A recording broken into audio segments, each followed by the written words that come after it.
Fala, galera. Estamos hoje aqui voltando no meu Multistúdios com uma fera máxima, Yuri Cal, meu brother de marketing brand, e ele gosta um pouquinho de neurotips. Vamos trocar uma ideia maneira aqui hoje. Bom estar aqui, convite que a gente está meses tentando realizar. Eu estou me sentindo realizado só da gente ter começado, porque já estava nesse ensaio. Estou feliz. Pessoal que está aqui, que não me conhece, eu sou Yuri Cal, sou designer, serial entrepreneur e apaixonado por neurociência, especialista em neurodesign. E tenho aqui algumas histórias para contar nessa trajetória que a gente vem fazendo desde do envolvimento com o esporte, o mercado do esporte, até branding e neurociência mesmo.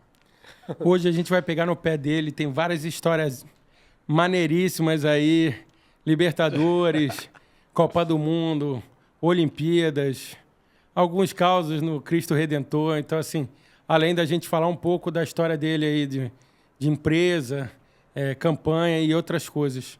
Então, assim, um prazer estar aqui. Acho que a gente vai ter também. Bastante... risada, pelo menos. Risada e histórias. Eu acho que a gente já se conhece um tempo, ensaiou pra caramba esse bate-papo, mas agora chegou a hora. Então, eu queria, assim, atualizar a galera e tal, com relação aos assuntos gerais, como começou a tua trajetória nesse meio. Sei que tem algumas histórias peculiares, então eu queria estar... Até para muita gente que quer fazer isso na vida, quer mudar a perspectiva e tal. Então eu queria contar um pouco aí teu começo de trajetória. Cara, o começo da trajetória tem várias etapas, né? Assim, desde um desafio mais precoce que eu fiquei com contato direto com a administração de casa, que foi, você já sabe, né? Eu não vou entrar em tantos detalhes assim, mas minha mãe adoecendo muito cedo, eu tive que assumir umas responsabilidades, e é isso, eu era uma criança com responsabilidade de adulto, e achava o máximo isso, porque eu podia fazer as coisas que eu queria, basicamente, né? Dentro do que minha mãe permitia. E aí eu tive contato com o mercado, não só o mercado do supermercado, né? Mas, assim, as lojas que tem... Opa, acho que tem uma surpresa aí, já mandaram, pode entrar aí. Aí, chegou um lanchinho do na nossa parceria aqui do Parque Jacarepaguá, Terra dos Dinos. Obrigado aí. Miguel Pereira, direto. Aí, ó, o Parque dos Dinossauros dando uma moral aqui no nosso podcast. Depois eu pego aqui. Vambora, não, pode pegar, vai. Vai fundo. Eu não lembro, eu tava contando... Contando os percalços que você começou aí, tua trajetória com a doença da sua mãe gostoso. e tal. Sim. Deixa eu engolir aqui. Não, é gostoso fica... mesmo. Não, é bonzão. Veio ainda na patinha do Dino. Eu gostei da personalização. A gente tava ali agora, né? É isso aí. Veio um dinossauro, teve um show de dinossauro ali, o cara veio... Brincadeira com a criança, tem um eventinho aí maneiro, onde eles fazem a parte lúdica e ativam a imaginação das crianças. Tinha um Tiranossauro Rex na coleira. Tinha uma criança que queria cair na briga lá com ela. Aí, nesse momento do contato, por causa desse desafio com a minha mãe, eu tive mais contato com as marcas e como elas se posicionavam. Aí, assim, um momento flip pra mim foi quando eu tava passando na loja da Montblanc, em frente à loja da Montblanc, assim, eu tava no shopping fazendo alguma coisa, e aí eu vi uma caneta lá que era, assim, proibitivo o preço. Eu tava acostumado a comprar as canetas que tinha que comprar por normais, de escola e tal. R$1, era menos de R$1. R$1 é hoje, né? Cara, R$1.800 a caneta mais barata que tinha. Tinha canetas de R$15 mil, assim. Eu fiquei, colecionáveis. cara, como assim? Porque para muita gente que está ouvindo aqui sobre a Montblanc, você já tem uma ideia do que é o mercado. Então, você já tem mais ou menos, quando você fala Sim, assim, uma concepção marca, da marca e do preço, né? Para mim, que não tinha nem contato com marketing, não sabia o que era uma marca direito, sabe? As marcas que eu tinha contato até então eram dos produtos, coisas para usar, eventualmente uma roupa ou outra da escola, né? Que era mais legal. Só que aí eu vi, e aí eu enxerguei, fiquei, na verdade, curioso com o valor. Por que aquela caneta valia aquilo? Então, daí veio o início da curiosidade do que é gerar valor em cima de alguma coisa, além da única função dela, que no caso era uma caneta. Sim, e o status e todo o valor que a marca dá ao produto, né? Entre outras coisas. um banho pra mim, assim, de... Caraca, existe um universo novo, sabe? Eu sempre fui meio nerd, assim, por um universo novo de coisas pra entender. E aí, com o tempo passando, eu percebi que o design era realmente a grande chave ali, onde acontecia não o design gráfico só, mas o design como uma plataforma de projeto, né? Quando você quer fazer um restaurante, você não volta só pela comida, você volta pelo... Ambiente, pelo som, pelo cheiro, pela estrutura toda que se monta em torno. É que realmente nem todo mundo, quando está montando um negócio, o pessoal pensa às vezes só na estética básica e não no conhecimento, na parte profunda de tanto design como brand, o marketing em geral, essa análise que você tem que ter, às vezes, do perfil, do local, do que você vai imprimir para as pessoas, tudo isso. Então, aí eu acho que foi a partir disso que te deu um clique, principalmente com a Montblanc, que já é uma marca centenária e tal, e realmente você começou com um padrão bem alto. Pô, eu tive contato com o luxo muito cedo por causa disso, porque aí eu percebi que o luxo não é um status. Em negócios, o luxo é uma escolha, é uma tomada de decisão. Você decide se você quer ser um produto de luxo ou não. E aí você tem todo um trabalho para construir isso, de fazer... Tem muitas técnicas. Hoje a gente tem muitas técnicas, mas o que eu entendi na época ali era que você tinha como fazer e se posicionar e vender o que você quisesse. Porque aqueles caras não tinham nada de especial. Na minha visão infantil, que aqueles caras de Montblanc não tinham nada especial, sabe? Eles só tinham feito era tudo mais bonito que a Bic.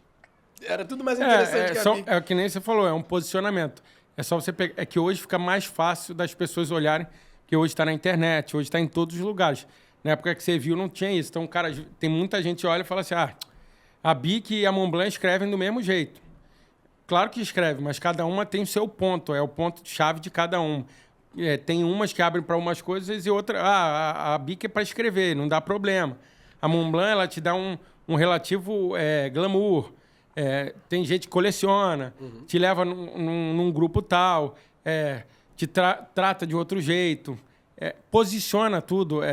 Pô, tu é cliente Montblanc ou não é? A loja Montblanc não está em qualquer shopping. Aí começa... esse papo um pouco mais filosófico e profundo ligado à marca, que eu acho que a gente pode ter em alguns casos. Mas isso aí foi vamos dizer assim, a gota d'água para você mudar da água para o vinho. Foi a minha primeira água, na verdade, né? Que ali foi a partir dessa curiosidade que eu percebi. Falei, cara, tem alguma coisa diferente, sabe? Tem algo que você pode fazer para você ser o que você quiser. Tem um caminho. Foi esse contraste que eu falei, cara, os caras não nasceram a caneta, sabe? Tipo, alguma coisa aconteceu na história deles. Nas minhas viagens de adolescente, né? Assim, alguma coisa aconteceu na história deles pra eles serem desse jeito. E aí eu fui vendo que eu podia fazer isso com a minha história e com a história de qualquer um, sabe? A gente tendo tempo suficiente e tomando as decisões, mantendo consistência nas decisões que você faz, você acaba construindo o que você quer. Aí, por causa disso, essa paixão cresceu em mim. Eu comecei, com 15 anos, eu fazia umas coisinhas assim de design, ganhava uma graninha e tal, com meu pai, amigos dele e tal. E depois, em 2012, mais ou menos, foi quando eu falei, vou abrir uma agência, foda-se. Aí deu um salto mais profundo. Só que na época era urgência, né? Muita gente começa assim, era eu fazendo o comercial, fazendo tudo, e assim, super novo também, era mais aquele ímpeto de ter visto tanta coisa acontecendo, quero fazer queria também. Participar. Eu queria ser eu do meu jeito ali, sabe?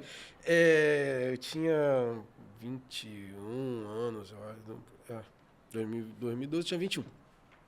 E aí, pô, eu já me considerava super novo, mas não me impedia isso de ficar tentando as coisas e tal. Aí conheci mais gente nesse processo, fui conhecendo muito empreendedor, muita gente que se amarrava em mim, falava assim, caraca, olha que garoto, né? Vamos fazer maluco. alguma coisa junto, vamos. Só que na época não era assim, né? Aí eu fui morar com meu pai.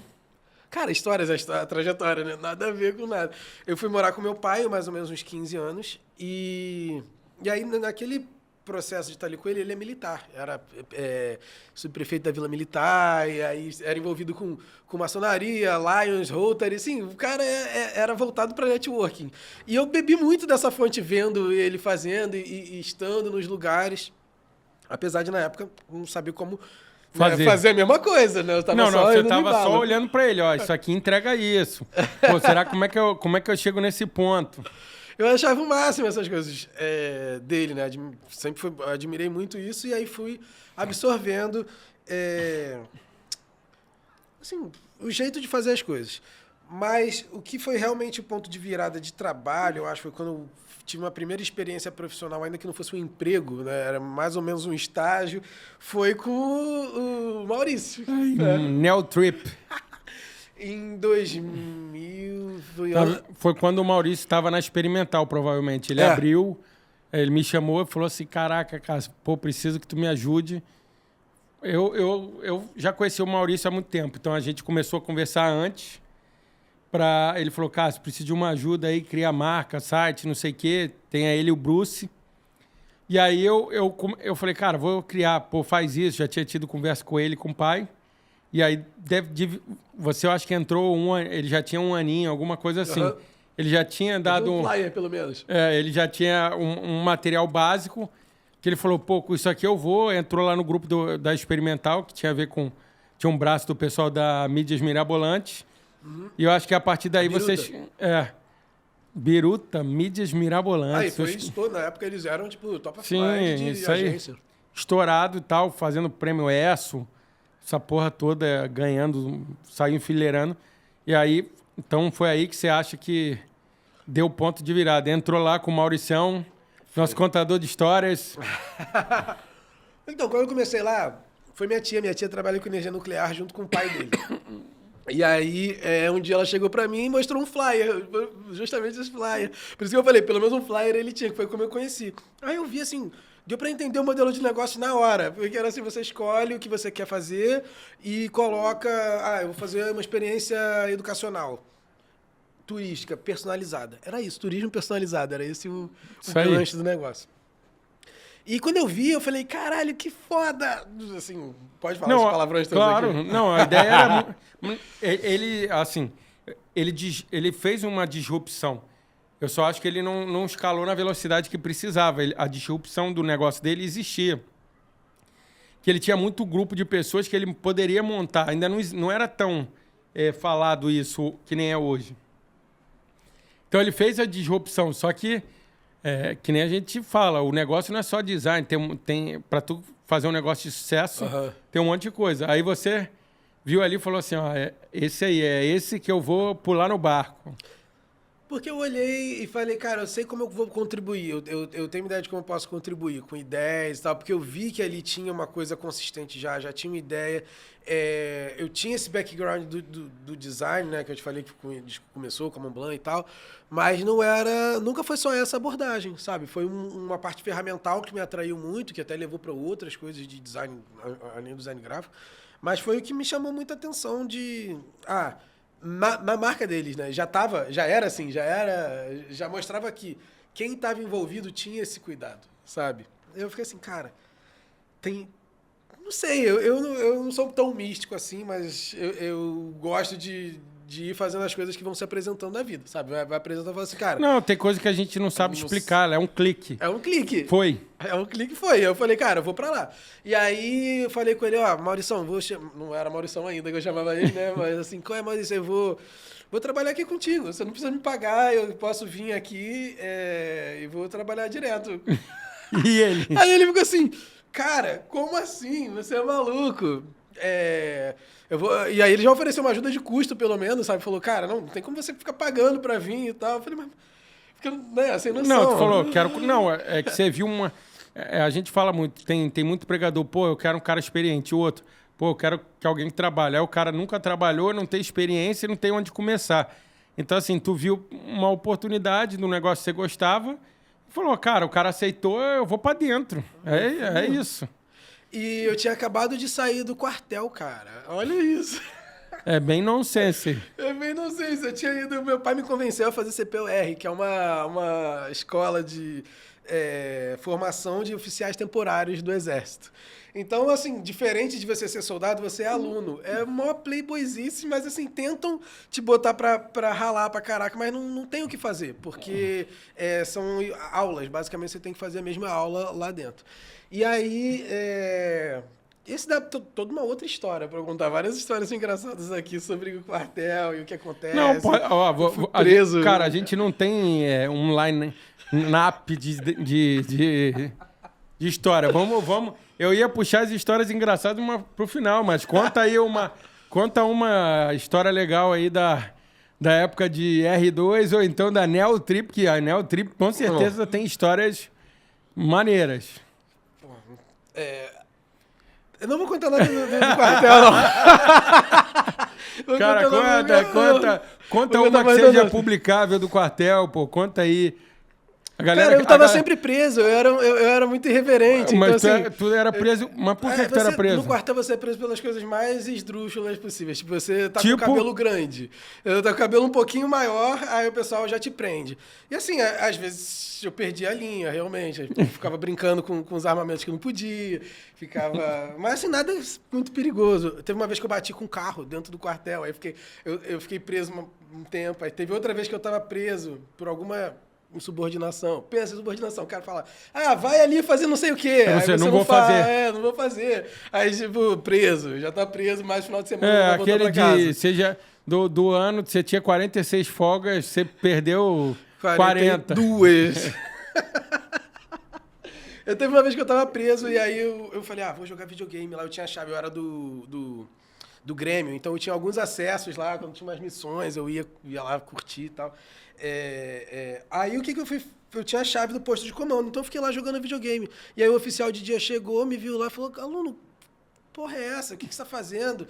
Aí eu, tô punido aqui, tô fazendo aqui minha punição, mas eu tenho a chave. Aí ele, tu não podia estar aí não, mano? Você não podia estar aí não, me botou pra fora, me botou pra fazer um monte de exercício escroto só pra me punir e me botou preso mais o outro final de semana, tá ligado? Então eu já não... Você então era o rei do final de semana. Preso lá. Às vezes eu fugia. Hoje, mais de 10 anos passaram, tudo bem falar. Mas eu fugia, entrava no carro escondido, ia para outros lugares. Enfim, quando eu saí, então eu estava muito ativo. Eu tinha muita energia. E ideia, né? E ideia. E lá no quartel não tem espaço para ideia, sabe? Tipo, às vezes queria falar, coronel, eu quero propor uma ideia. E todo mundo me olhava assim. Juro, teve um episódio que, assim, 600 pessoas me olharam porque eu perguntei um negócio pro coronel que não deveria nem falar, você é feito para não falar, não fazer nada. E eu, coronel, mas e se a gente usar, ao invés do Costa Brava, a gente fizer a formatura em outro lugar? E todo mundo me olhou assim, falei, caralho. E aí cheguei no mercado, né? Depois na Neo Trip eu precisava de um lugar para, sabe, explodir as ideias. E aí foi lá. A gente fez várias coisas, eu tive contato com outras empresas, porque como era na Experimental, que era um coworking, uma aceleradora de empresas, então tinham várias empresas iniciantes, tinha toda a bagagem da Biruta, que era uma agência já consolidada, então vários profissionais, pessoal, Alan James, que era o grande cabeça de lá, enfim, não lembro o nome de todo mundo, Romo, que até encontrei recentemente depois ali na Barrinha, que eles mudaram, agora tem uma estrutura ali, eles estão lá, é uma galera que sobreviveu da Biruta. Mas o que eu mais gostei lá foi ter contato com outros profissionais, sabe? Expandir a mente, né? Expandiu minha mente. Então, por incrível que pareça, toda essa questão de design, tudo isso que eu estava fazendo, não tinha as ferramentas. Tu conhece bem que o pessoal usa todo o pacote Adobe, tem espaço Corel e tal. Eu usava o Paint. Mano, que história. Quando eu queria fazer uma árvore, por exemplo, eu editava pixel a pixel, tá ligado? Se eu queria fazer alguma coisa, eu dava um zoom máximo. Ou seja, o cara fazia já em 1 hora, tu fazia em 3. E eu não podia, no Paint você só pode dar Ctrl Z 3 vezes, então tipo, eu tinha que ter muito claro o que eu queria, porque se eu senão errasse, tinha que voltar tudo. Era meio um trabalho sabe? Artesão. Era muito artesanal a parada. E eu cheguei lá, aí comecei a usar outras ferramentas e aí Corel. chegou o Romo. Não, lá, eu usava outras que nem eram profissionais de design. Eu usava outras que eram mais voltadas assim, tipo PowerPoint. Só que aí eu fazia super coisa, não, porque eu então, bebia aí... da Mont Blanc e usava o PowerPoint. Eu ainda vou trazer, eu tenho um amigo que ele vai estar me escutando, que ele é brotherzaço, inteligente pra caramba, mas ele criou uma técnica de pintar quadro no PowerPoint. Foda, hein? Era sinistro, ele ficou uns 3, 4 anos pintando, agora não está pintando mais, mas eu sei como é que é, só que dá um trabalho que nem você está falando. A gente, até com o que você faz hoje, com quantidade de campanha, as coisas, a galera não pegava. Então, nessa época que nem você falou, eu acho que você saiu de uma caixa fechada, que era o Exército, as outras coisas, quando tu entrou no mundo lá, tanto do Maurício quanto da Experimental, onde te abriu os olhos, deixou você usar a tua imaginação, tudo isso, você, deve ter ficado extasiado, porque, imagina, você entra num co-work de criação, que todo mundo quer fazer coisa diferente e tal, enquanto, no outro o cara tá, não, ó, tu tem que seguir isso. Vai lá, limpa, acorda 6 horas da manhã. Nada contra, eu acho que são profissionais e áreas separadas, diferentes.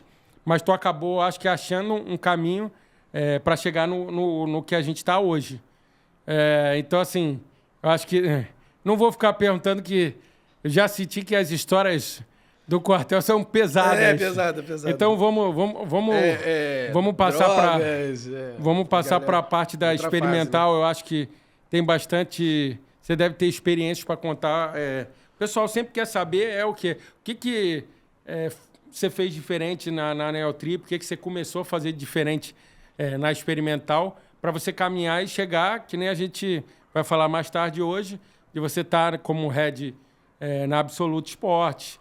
Vocês estão pegando evento oficial da Comebol, vocês estão entrando no páreo da NFL, entre outros esportes. Então, assim, eu acho que a pessoa fica se perguntando assim, o que ele fez que a gente não consegue ver? Porque a gente hoje, com os novos adventos, principalmente na comunicação, o que a gente consegue? Falar de coisas que antigamente a gente não tinha. Antigamente eu acompanhava o Aston Oliveto, mas ele depois de muito tempo, ele criou o livro, fez o livro, escreveu o livro, no caso, ia na televisão uma vez ou outra. Então, eu não sabia o que era o behind the scenes. Uhum. Então, hoje, eu acho que a gente tem a oportunidade de demonstrar, por isso que podcast e outros tipos de comunicação hoje tem muita aderência, principalmente nos jovens, porque você tem condição de compartilhar o que você viveu, né? Ver a experiência, tu falar assim, aquele cara é foda por quê? Não, porque ele estuda todo dia, não, porque ele lê pra caramba, não, porque ele trabalha 18 horas. Então, a ideia aqui, principalmente do que a gente faz hoje, é contar o backstage, contar, por exemplo, como é que foi essa vivência na Experimental com mentes brilhantes e um desenvolvimento grande em startup e coisas, principalmente para a época que é 2012, 2013. Cara, foi o princípio da minha jornada empreendedora formal, né? Porque antes eu fazia negócios assim, mas aquela história que você conhece, eu jogava Pokémon, jogava Magic, aí eu via a banca, a mulher da banca, a Cecília, vendendo um mercado e copiei ela, ganhei um dinheirinho ali, financiava. Nada se copia, nada se cria, quer dizer, tudo se copia. Nada se copia, tudo se cria.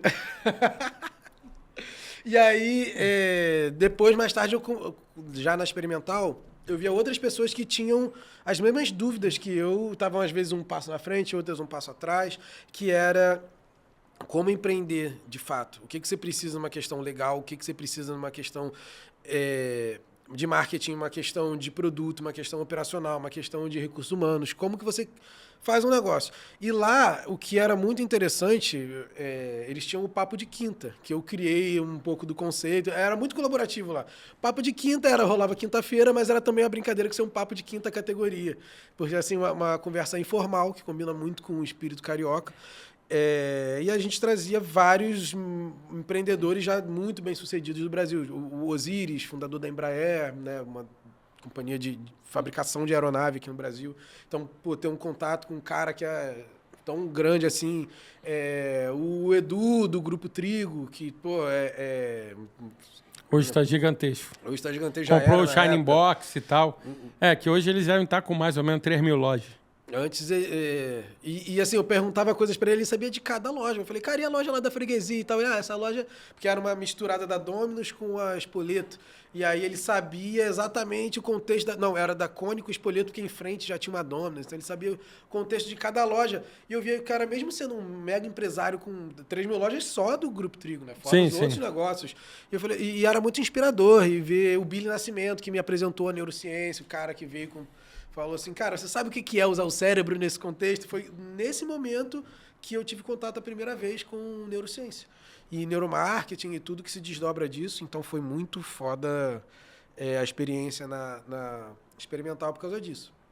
E dali em diante eu já não quis mais, nunca mais ter nenhum emprego, por assim dizer, né? Eu não quis ter mais nenhum emprego. Eu queria empreender. Fiquei apaixonado ali, vendo todo mundo que tem uma ideia, e aí bota a ideia em prática, e aí faz as coisas, e aí por muito tempo fui empreendendo, criei vários negócios no processo. Não sei se já vai falando assim, né? Já entra, porque saindo da Neotrip já comecei Vambora! Fundei a Heavy, que era aquela que eu tava falando. Eu Gência, né? Então, tipo, foi onde, de fato, toda aquela bagagem, aquelas que você pegou nisso aí, você foi colocando em prática. Fui colocando em prática. Lá eu tive contato com designers mesmo, então, tipo, eu fazia algumas coisas. Teve uma vez que eu imprimi, fui fazer os negócios no PowerPoint. Nunca tinha impresso nada, sabe? Até a época, eu fazia as coisas, o pessoal imprimia A4 e tal. Eu tinha que imprimir uns banners pra Greco, que é uma puta empresa de locação de gerador. Gigante mesmo, assim, global. E eles estavam fazendo algum evento de final de ano com a Neotrip, e aí tinha que imprimir vários banners. E aí eu fui fazer os banners, eu fiz todos os banners no PowerPoint, exportei tudo, sei lá, no tamanho... Pequenininho. Aí quando o cara foi imprimir... O cara não conseguia imprimir. Aí tinha uma agência de publicidade que ficava lá do lado. E aí os caras me ajudaram a solucionar o problema. Eu fiquei assim, gente, errando que você aprende. E aí fui desenvolvendo muito, fui vendo. Porque eu achava que eu sabia muito. Quanto mais novo a gente é, mais a gente acha que sabe muito das coisas. E aí você vai descobrindo mais, ficando mais inteligente, mais apto e descobrindo que você é ainda está no começo, né? Conhecimento até o final da vida, você vai, é muita coisa para aprender. E em várias áreas, o desenvolvimento ainda cada vez mais ele vai aumentando. Então, realmente, e ainda mais em design e criação, que o mundo era desse tamanhozinho e hoje ficou globalizado. Sim, mas... Não, tudo com a Tori já tem séculos, né? Não, a gente começou em 2006. Eu tô já fazendo um aniversáriozinho 18 anos. Ué, já não é mais debutante. Já tô na maioridade. Já tô na maioridade. Vou ter história.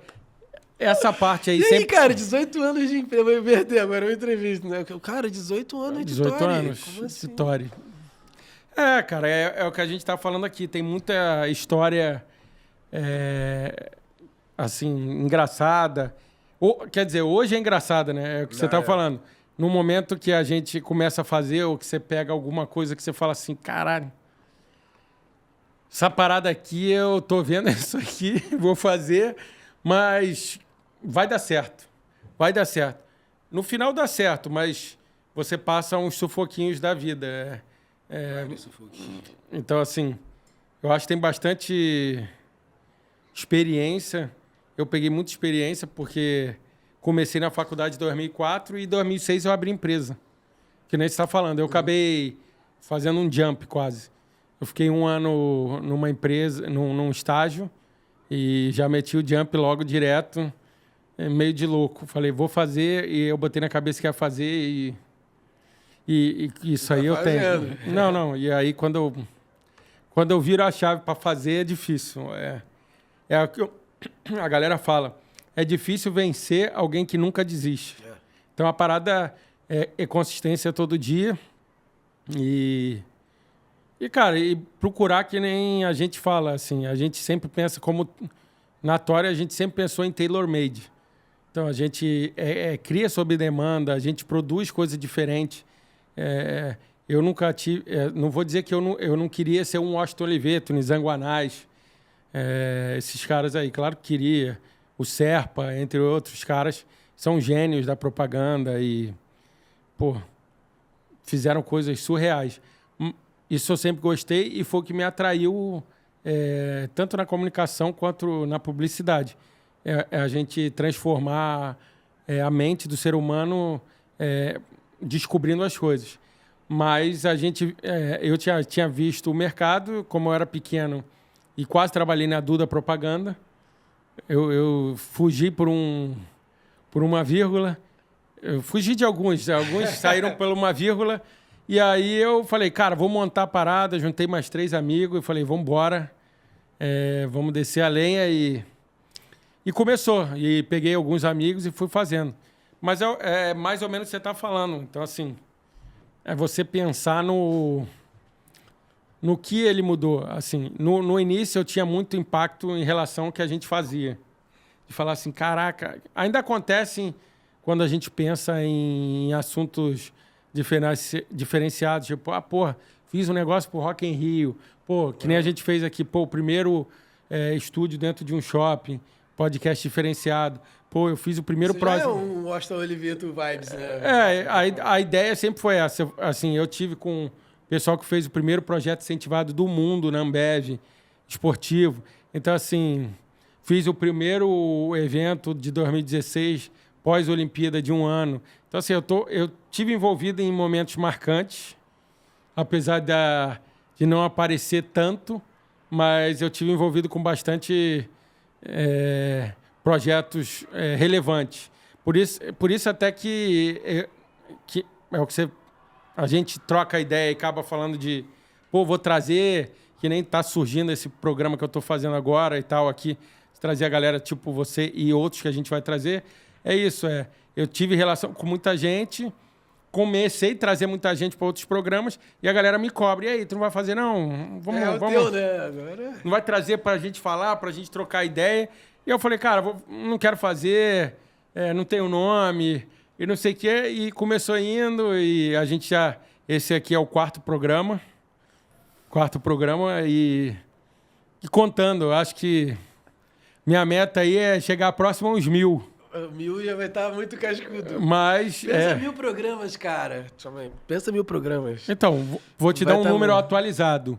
No Hub hoje... Hoje não posso falar hoje, vou falar de ontem. Ontem a gente bateu 1.035 programas no Hub com 8 meses de operação. Então... Galera, aprende. A gente vai devagarzinho, igual formiguinha. Mas vamos...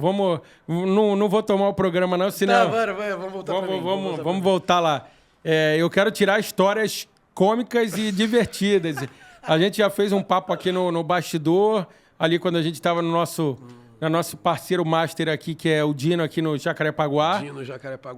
Patinhas. Então, assim, eu vou dar uma pulada para a gente voltar.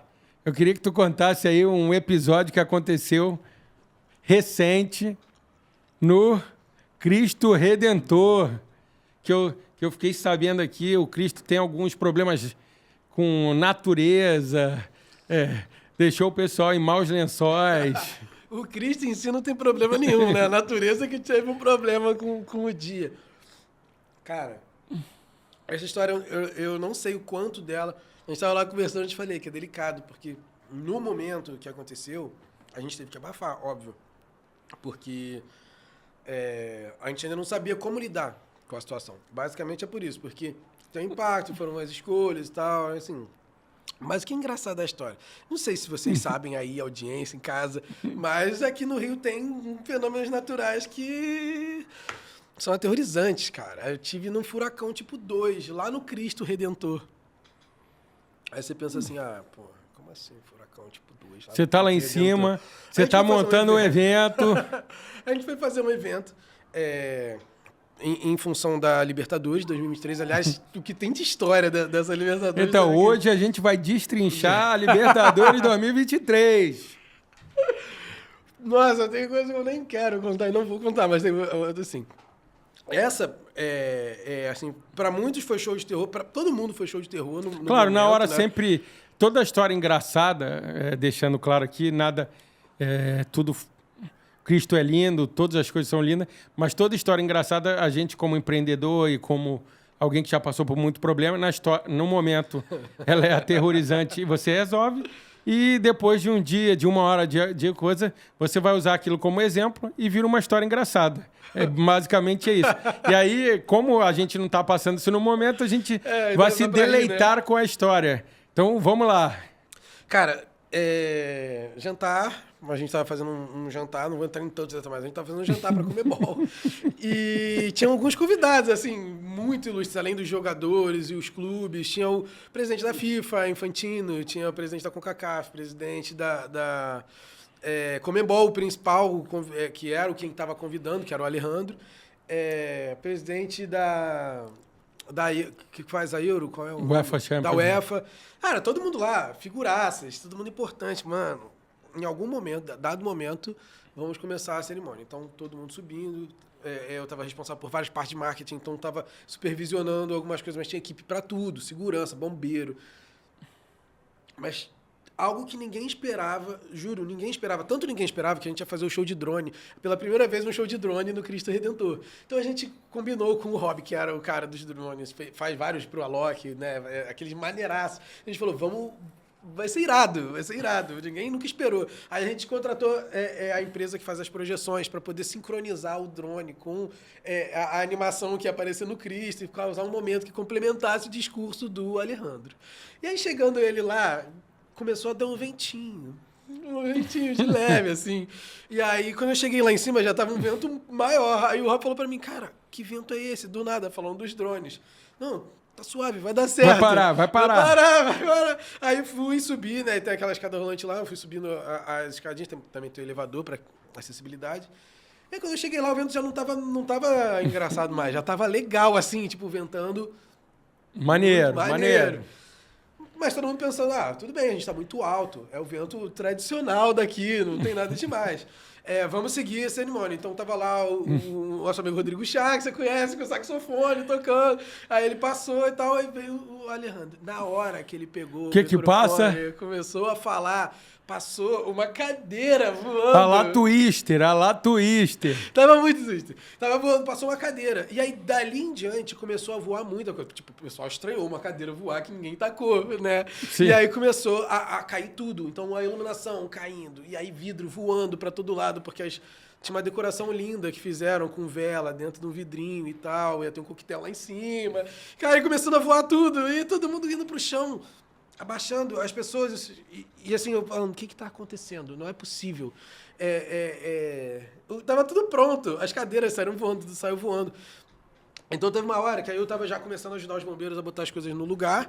E aí fala assim, quem quer descer? Eu falei assim, o pessoal fala que é porque eu fui cagão, né? Mas eu queria ver como é que tava lá embaixo. Falei, não, eu vou primeiro. Aí eu fui descendo assim pela escada, eu tava com os filmmakers também, tem algumas imagens que a gente não divulgou disso, óbvio, porque na época pediram pra abafar. Inclusive agora, eu devo ser o primeiro que tô falando assim abertamente sobre isso.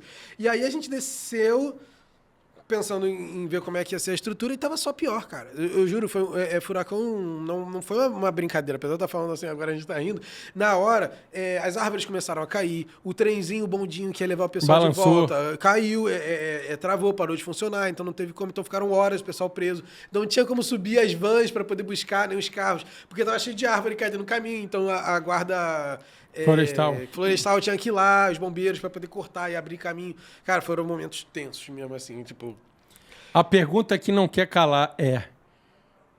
Os drones continuaram voando, houve um final desse jantar e o que aconteceu? O pessoal ficou preso lá durante horas.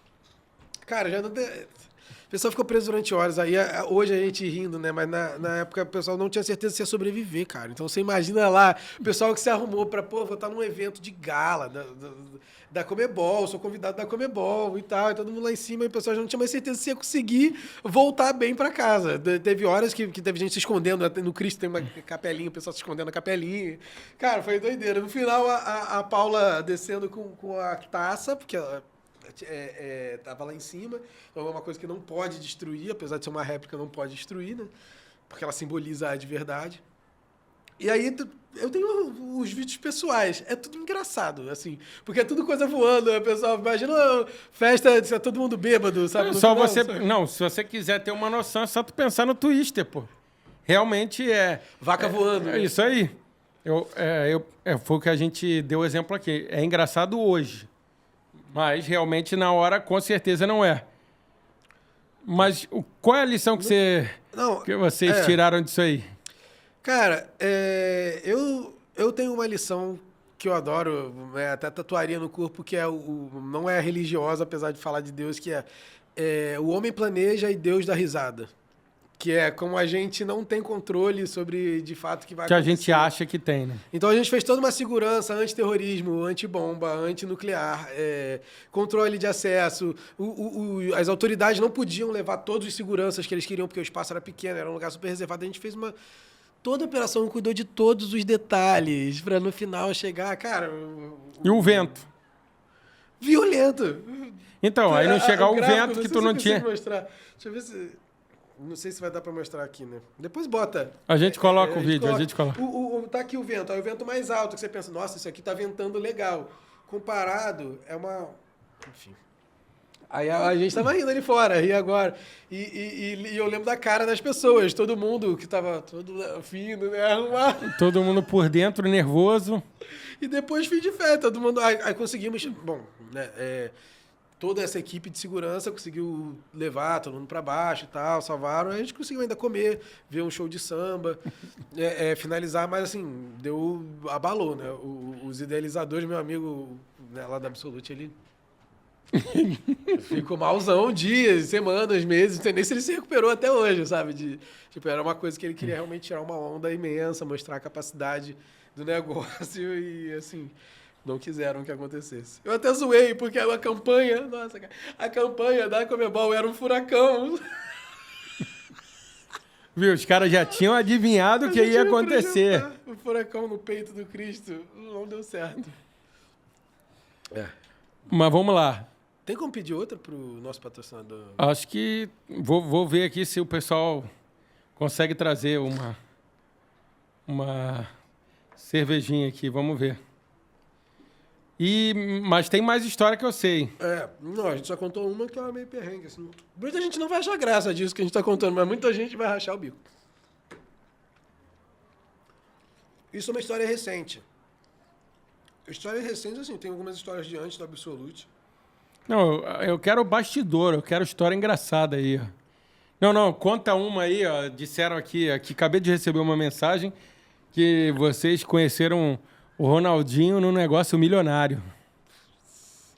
Mas a gente não se deu tão bem quanto poderia ter dado nessa. Então, conta essa pra galera. Ronaldinho Gaúcho. Em 2014, eu comecei uma empresa chamada Koenig Sports, junto com o Harry, que hoje é o CEO da Absolute Sport Brasil, e o Renan, que é... Eu não lembro o nome da empresa dele. HR, eu acho. HS, né? HS, HS, que é tipo... Renan Richter. Renan Richter, seria Richter. Só que é RR, né? Por que é H? Enfim. Renan, vamos ver isso aí, hein? Não sei. A gente começou uma empresa voltada para mais ou menos o que a Absolute faz hoje. Era um turismo esportivo. E hospitalidade, né? Hospitalidade. E tinha uma herança do Harry, que era... ele começou nesse mundo do esporte como attaché. E aí ele percebeu esse mundo da hospitalidade e ele se conectou muito com o atendimento às delegações. Não só os fãs de esporte, mas quem trabalha no esporte. Até hoje é um grande diferencial nosso ter esse contato com os bastidores do esporte. E aí, nessa época, a gente estava focando nas Olimpíadas, que já estavam para acontecer, 2016. Então a gente... cara, malucos assim, a gente ia tendo ideias, hein? Assim, não foram tão malucas, porque a gente ganhou a empresa do ano com essa empresa. A empresa foi premiada com isso pela Associação Brasileira de Honrarias ao Mérito, porque a gente foi muito inovador e teve algumas coisas. A gente fez um Airbnb antes da época, sabe? Aquele pessoal ali do Bora Bora e tal, que era perto. A gente chegou lá e falou... Pessoal, vocês não querem receber uma grana aqui forte para poder sair? E a gente se deslocar durante 20 dias, que vai rolar aqui as Olimpíadas, a gente precisa dessas casas que é em frente ao Parque Olímpico, né? Assim, só atravessar. Só atravessar. E aí a gente alugou e conseguia vender mais caro. Então a gente fez meio que um Airbnb antes da época. O maior trabalho era convencer as pessoas, tinha uma questão legal e tinha também que padronizar. Então eram toalhas e tal, não sei o quê. Um desses negócios foi com o Ronaldinho Gaúcho. Ele tem uma casa aqui no Recreio, uma mansão, assim, enorme, com um lago dentro, um lago artificial, né? Parte da arquitetura. E a gente estava com um pedido do Azerbaijão. O presidente do Azerbaijão queria uma casa especial para estar aqui, para conseguir trazer a comitiva dele, curtir e tal. E aí, quem chegou pra gente direto não era o presidente do Azerbaijão, era uma outra empresa. Terceirizando. E falou assim, cara, vocês têm alguma coisa aqui pro presidente do Azerbaijão? A gente tem a casa do Ronaldinho Gaúcho. Pô, casão, irado, acostumado a ver festa, acostumado a ver coisas. Perfeita. E, assim, cobramos R$1 milhão, né? Assim, fazia sentido porque a gente estava comprando. Então, mas por que você diz que não foi bom se tu cobrou R$1 milhão? Porque a gente não vendeu para o presidente do Azerbaijão. O presidente do Azerbaijão estava pagando $1 milhão na parada. Caralho. A gente ficou se sentindo muito trouxa durante muito tempo por causa disso. Que a gente falou, cara, era só uma questão de saber das coisas, né? De ter informação. Mas, assim... Informação hoje o pessoal diz que vale mais do que dinheiro, né? Esse é um exemplo. Esse é um exemplo perfeito, né? Esse é um exemplo que a informação valeu. Mas o que. Valeu pelo menos o triplo, que na época o dólar não estava R$6, né? 5 e porrada igual hoje, mas batia. Mas tem que olhar pro lado. Vocês já conheciam o Ronaldinho Gaúcho? Já. Porra, o cara fora Lenda, de série. né? Lenda. Vocês alugaram a casa por R$1 milhão. Isso aí, foi. É sucesso, né? É sucesso. Agora, mas sempre a gente vê um negócio e fica assim, podia ter ido a grama do vizinho sempre é mais verde. Aí tu pensou assim, caralho, os malucos fecharam a casa por $1 milhão. Porra, eu poderia ter feito isso. Podia ter cobrado o dobro, que os caras ainda iam fazer uma margem Sim, bonita, eles teriam muita margem. Então, essas coisas que foram acontecendo também nessa época de trabalhar com as Olimpíadas que me colocaram numa outra dimensão de negócio. Porque até então... esse mercado do luxo e de todas essas coisas, para mim, não era como um consumidor, sabe? Eu via, entendia e trabalhava sobre, mas a partir de ter uma empresa de sucesso, que eu consegui ter acesso, de fato, a comprar as coisas que eu via lá. Porque se eu fosse comprar as canetas de R$10 mil na época, não ia comprar, né? Nem ia comprar, sabe? E depois eu comecei a ter acesso a essas partes do mercado, não só como de produtos e bens e coisas assim, mas de conversas, de ambientes, de outras empresas, de outros lugares. E aí começou, apesar de eu já ter sempre uma paixão, eu comecei a ficar mais interessado em viajar, né? Em conhecer outros lugares através de eu mesmo estar nos lugares, de viajar e conhecer os lugares. Que só veio se concretizar depois, mais tarde, mas foi nesse momento onde eu comecei a entender que o mundo estava de fato conectado. A gente sabe disso, né? Todo mundo sabe disso, mas... Não, é porque, vamos dizer... Com o advento da internet, algumas coisas foram evoluindo. Ele foi ficando cada vez mais conectado igual hoje. Antigamente você via um negócio e demorava tanto tempo para chegar lá do lado. Hoje é quase que instantâneo. Então, realmente, isso que o caso é que você foi vendo a transformação e pegando ela em algumas sessões. Mas a gente já tinha até batido alguns papos disso. Você acabou até sendo quase um caixeiro viajante, ou como é que a gente chama? Não é autônomo, é tipo o Ryan Santos fala, como é que é? Nômade digital. Eu lembro de você falar muito isso de nômade digital. Como é que vinha essa parte aí do nômade digital? Eu sei que você sempre falou, agora eu vou passar 6 meses na Argentina, vou viajar e vou trabalhar, viajando. É isso que você falou mesmo, o advento da internet conectou a gente. Então, assim... o que eu estava falando que eu não tinha contato era de que através da internet você conseguia ter contato com outras coisas diferentes da sua classe social inicial, entendeu? Então, tipo, uma pessoa muito rica pode ter contato com uma pobreza extrema. Sim, ela deu acesso a todo mundo, sim. Que era uma coisa que não... Antes não tinha. Antes não tinha, exatamente. Você não podia conversar. Como é que você ia conversar com alguém que era de uma casta diferente? Casta, né? Assim, tipo, um indiano falando. Mas como é que você ia conversar com alguém que não está na sua bolha? sabe? Que você não cruza com ela nunca. E a internet começou a trazer isso não só para pessoas de diferentes classes sociais, mas para pessoas de diferentes países e contextos. Por que eu tô falando? Porque eu comecei a viajar. Então, ali eu percebi que eu não precisava mais necessariamente estar no mesmo lugar sempre para executar um trabalho. Às vezes eu poderia não estar. Assim, quando é um trabalho que exige aqui não teria como, né? A gente está aqui fazendo entrevista, a gente precisa estar junto. É parte da estratégia a gente estar junto aqui. Mas para outros negócios você não está. Então eu comecei a perceber que muitos dos negócios eu poderia estar e muitos eu poderia não estar. Até o momento que, depois de casar... Fui casado, mas já me separei. Depois de casar, eu estava morando em Teresópolis. Cara, era um lugar assim, paraíso. Era uma reserva biológica do lado, não, atrás, e uma fazenda do lado. Tinha umas vaquinhas, tucanos, bagulhos assim. E eu era muito concentrado em fazer, né, intermediação de negócios de fazenda, frigorífico. Aí, tá chegando o shopping aí, hein? Mentira. Verdade, vai entrar agora aí. Cara, patrocinador tá tornando essa experiência muito melhor. É pra isso que serve, né? Patrocinador. Isso aí. Tá chato. Tá chato essas histórias ou tá maneiro? Não, tá maneiro. Olha lá, ó. Abre de sésamo. Vou pegar a tua taça aqui, que eu tô show.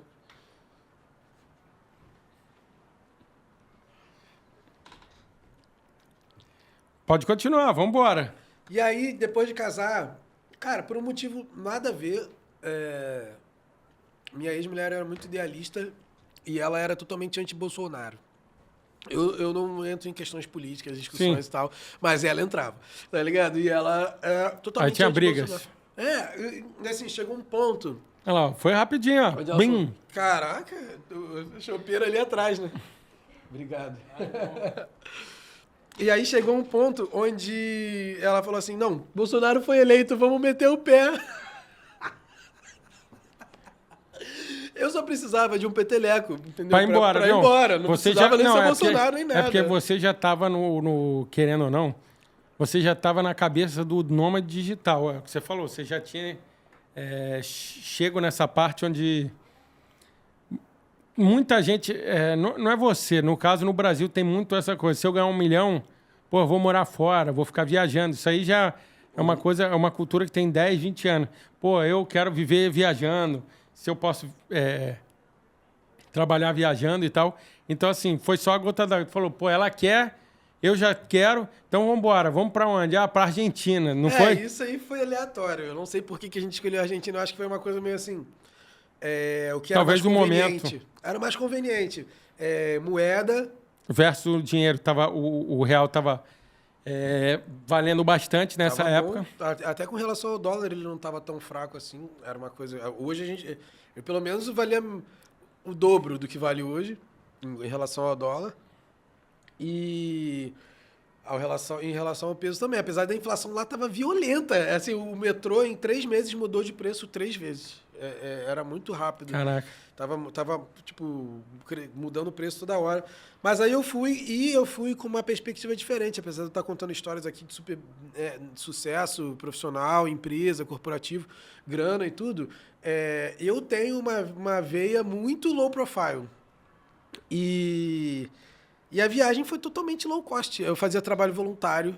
Cara, olha a doideira. Eu fazia trabalho voluntário para conhecer os lugares. Então, como é o trabalho voluntário? Tem vários tipos. O que eu fazia era, eu ficava na recepção dos hostels em troca de hospedagem e café da manhã. Eu ficava 4 horas, porque tinha um limite, era um site que eu usava. Então você tem um limite de 4 horas por dia que você pode fazer. Dependendo do lugar, era muito vantajoso. Em Palermo, lá em Buenos Aires, que era como se fosse o Leblon aqui do Rio de Janeiro, eu fiquei lá, hospedado no hostel tranquilão, café da manhã. Eu trabalhava 3 dias por semana, 4 horas por dia. E tinha hospedagem para a semana toda e café da manhã para a semana toda. E outros lugares, teve lugar que foi ruim. Eu fui mas ó, vamos lá, as histórias do backstage, eu quero. Eu quero uma história engraçada e uma de perrengue, porque com certeza tem. Cara, então, eu sou super nerd né, de negócios, então eu não consegui ficar parado quando eu chegava lá para o trabalho voluntário, que era falar, olá, como está, não sei o quê. Eu comecei a pesquisar tudo que estava rolando no hostel e descobri que a gerente desse hostel de Palermo especificamente estava roubando pra caralho a parada. Ela falava geral que era sócia do negócio, mas ela era gerente. Até que um dia o dono foi lá visitar, eu falei, tua sócia não sei o quê, mas pô, tô achando estranho isso aqui, não sei o que Ele não é sócio não, é gerente. Ele falou, e eu fiquei assim, ué, mas ela tá falando outra coisa. Beleza, aí no outro dia eu não tinha que trabalhar, fui pro museu, né? Fui dar um rolê no museu com minha ex e tal, minhas mulheres e tal. Aí a gente chegou, quando a gente chegou de volta, as roupas todas da mina na rua, cara, com a polícia lá, entendeu? Tipo, sem querer, eu acabei expondo o esquema de corrupção da mulher lá. Do hotel. Do hotel. E ela ficou putaça, me ameaçando e tal, na hora. Vou te pegar ali, ó, o argentino já querendo pegar o brasileiro. Caraca, sem querer, assim, sem intenção. Sem maldade. Sem maldade. Eu só achei que tava estranho. E aí, eventualmente, isso acaba trazendo uma visão pra gente que, apesar das histórias serem engraçadas, a gente tira a lição legal das coisas, sabe? A gente consegue realmente ver que a gente pode fazer a diferença em algumas pequenas coisas. Nesse aí, o cara tava sendo roubado e sem querer, acabou descobrindo. Mas você não perdeu o avião, não perdeu o trem, não perdeu bagagem, não é possível. Dormiu fora de casa. Pô, tem que ter alguma. Tem que ter alguma historinha dessa, porque, pô, a galera que viaja. Eu fiquei preso assim, na Argentina, não podia sair.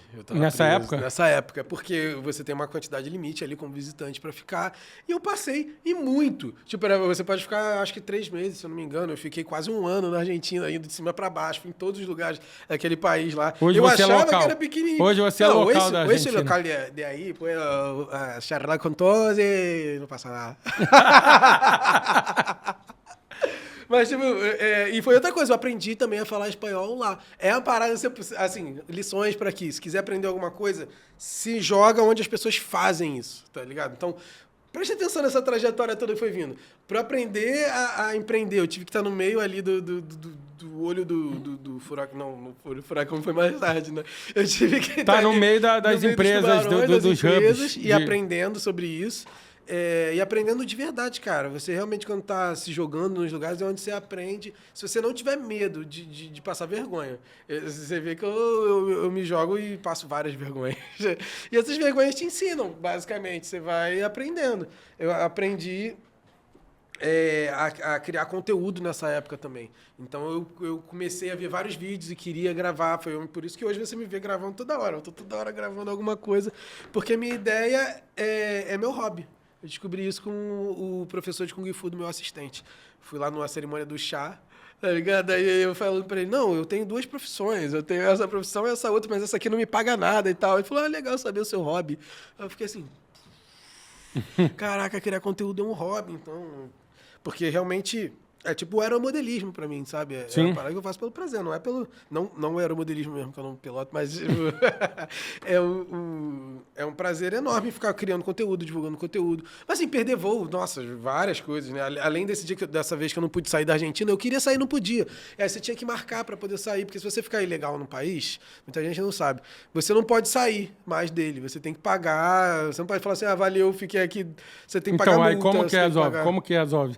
Conte como resolve pra sair. Tive que agendar, chegar lá, desenrolar, e aí pagar também, né? Tudo bem que no peso não foi tão caro, eu tive que pagar pra poder sair. E aí, quando eu fui sair, caraca, bem lembrado, bem que você perguntou de perrengue. Aí, antes de ir embora, eu fui pro norte que é onde o pessoal vai lá pra Vendima. Como é que é o nome daquele lugar? Mendoza. O pessoal vai pra Mendoza, né? Mendoza, a grande cidade de Mendoza dos vinhos. Na casa de gêmeos, que eu conheci a avó deles num trabalho voluntário. Aí ela falou assim, não, meus netos, eles são legais e tal. Vem conhecer eles. Vai conhecer. Aí a gente foi ficar lá na casa deles. Eles moravam sozinhos e tal, eram professores de inglês. Então a gente falava muito inglês e muito espanhol pra treinar. Foi onde eu acho que dei a virada final de espanhol com eles lá. E na hora de ir embora, eu comprei o voo, só que o voo saía do Chile, porque era mais barato, só que a gente estava lá, então... Mas você estava na Argentina, correto? Mas é assim, Mendoza e Chile é só rápido. É só 300 quilômetros. São 2 horas, assim, tipo, atravessando... Então, mas 2 horas é isso. Dá 300, né? A Então... média de 100 km por hora é tipo quase Rio-São Paulo, era do lado. Falei assim, não, atravessa a ponte e toa. Mas nem foi o tempo que me fudeu. Eu cheguei a tempo pra pegar um ônibus que atravessava o Passo de Los Andes, né? Só que fechou. Cara, eu tô com muito problema climático, cara. Nesse mesmo momento, começou a ter ventos lá em cima que você não podia transitar. Era tipo assim, inventando gelo nas paradas. Se tivesse alguém lá em cima, ia morrer. Certeza de morrer. E aí eles fecharam o passo e assim, foda-se que você tinha um voo comprado no Santiago Não, pra praia do entre Rio. vida e perder o voo, ele fala, pô, perde o voo, mano. Perde o voo. E aí eu perdi o voo, perdi tudo. E eu já tinha despedido, gastado meus últimos pesos. Falei, vou fazer um estrogonofe, tá ligado? Que era uma comida que eu tinha, na época, fazia bem. E eles não conheciam, não é tão comum estrogonofe na Argentina. Eu falei, vou fazer estrogonofe, que é um prato muito, muito comum no Brasil, apesar da origem ser russa. E não ser nada a ver com o nosso. Aí eu falei, vou fazer. Aí comprei todos os negócios, gastei todos os meus últimos pesos lá, que tinham, tipo, de peso mesmo, né? Ficou no perrengue de novo. Fiquei no perrengue de novo. Porque aí eu falei, quando eu chegar lá, vou estar de volta no Rio. Eu tinha que vir para resolver umas coisas, assim, tanto de empresa, burocrática, família, porra toda. E quando eu não pude mais, né, porque o cara trancou, eu falei assim, tá, mas beleza, mais tarde, né? Não, sem previsão. Aí, eu já tinha despedido, já feito estrogonofe, já tinha feito todas as coisas. E aí tive que voltar. Eu acho que os moleques já estavam felizes de se livrar da gente, entendeu? Porque tipo, eles queriam. Já fazer deu as coisas. tempo, já deu deu, tempo, valeu, tá na hora de valeu. vazar. E aí a gente voltou e ficou mais uma semana e pouco, porque durou esse tempo todo lá. Só que assim, aí a gente voltou a se enturmar de novo. Eles já estavam comemorando, mas ficaram felizes. Falaram, não, vem mesmo e tal. E recentemente eu perdi o voo da volta da África do Sul, cara. África do Sul tem bastante história.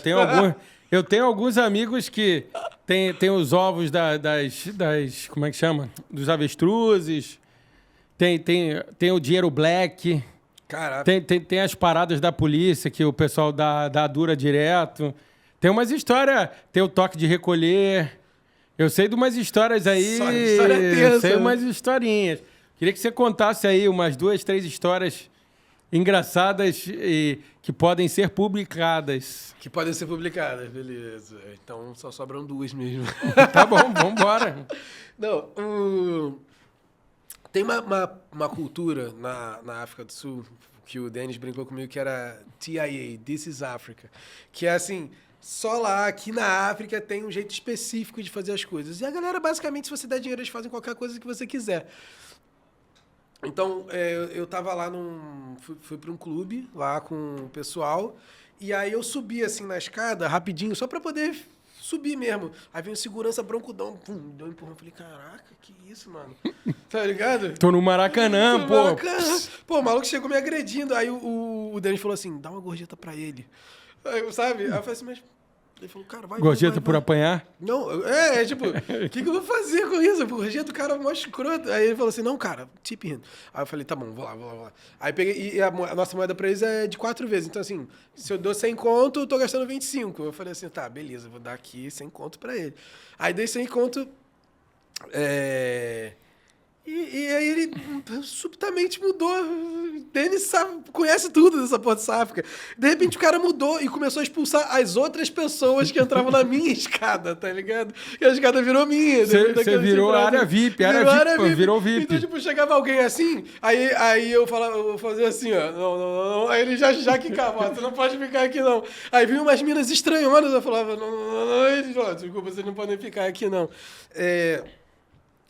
E aí eu botava. E eu não podia, tipo, colocar outras pessoas lá. Se chegasse um amigo meu, ele também quicava. Era uma propina para uma gorjeta para cada um. Então, aí, isso foi rolando até foi uma mudança para mim que eu percebi que. Cara, é o que a gente estava conversando. As culturas, a parte de viajar para mim, me mostra outros jeitos de se comportar que eu nunca teria contato se eu não tivesse me abrindo para isso. Então, por isso que eu continuo indo, porque eu consigo traduzir. Aliás, quem tem interesse, você consegue conhecer essas coisas se você conversar com as pessoas, entrar na internet, assistir vídeo. Só que indo lá, você consegue ter uma imersão mais profunda.